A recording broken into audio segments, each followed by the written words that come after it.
হযরত হাসান বসরি রহমতুল্লাহ আলাই প্রখ্যাত তাবেঈ, ওনার কাছে এক লোক এসে অভিযোগ করলো, হে হাসান বসরি, আমার সন্তান সন্ততি নেই, বিয়ে হয়েছে অনেক বছর, সন্তানের মুখ এখনো দেখিনি।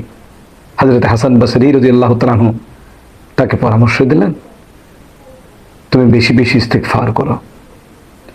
এরপর আরেকজন লোক আসলেন, তিনি হযরত হাসান বসরি রাদিয়াল্লাহু তাআলা আনহুকে বললেন, হে হাসান বসরি, আমার বিশাল বাগান আছে, কিন্তু অনাবৃষ্টির কারণে আমার বাগান ধ্বংসের পথে, আমি কি করতে পারি?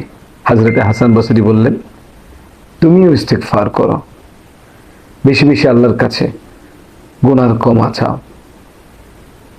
এরপর পরই আরেকজন আসলেন, হে হাসান বসরি, আমি একজন অভাবী মানুষ, অভাব অনটন আমার পেছনে লেগেই আছে, আমি কিভাবে এই অভাব মুক্ত হতে পারি?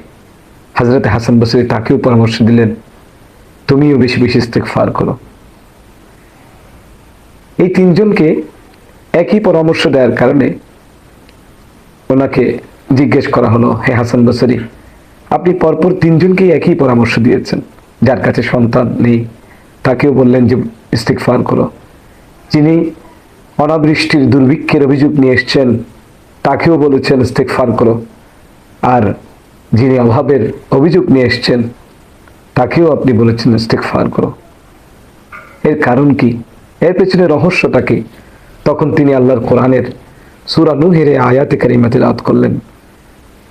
সূরা নূহ 10 নম্বর আয়াত থেকে, ফাকুলতু ইস্তাগফিরু রাব্বাকুম ইন্নাহু কানা গফফারা ইউরসিলিস সামাআ আলাইকুম মিদরারা ওয়া ইউমদিদুকুম বিআমওয়ালিন ওয়া বানিনা ওয়া ইয়াজআল লাকুম জান্নাতিন ওয়া ইয়াজআল লাকুম আনহারা।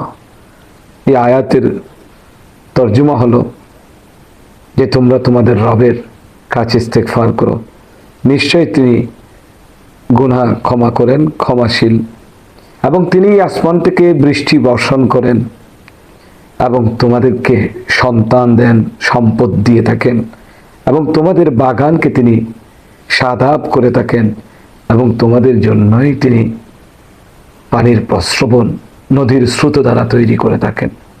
অতএব সকল অভাব অনটন, সকল অপ্রাপ্তির অভিযোগ আল্লাহ সুবহানাহু ওয়া তাআলার কাছেই করতে হবে ইস্তিগফার এবং তওবার মাধ্যমে। আল্লাহ পাক আমাদেরকে মাহে রমজানের মাগফিরাতের এই দশকে বেশি বেশি ইস্তিগফার করার তৌফিক দান করুন, আমিন। ওয়া মা আলাইনা ইল্লাল বালাগ। আসসালামু আলাইকুম ওয়া রাহমাতুল্লাহ।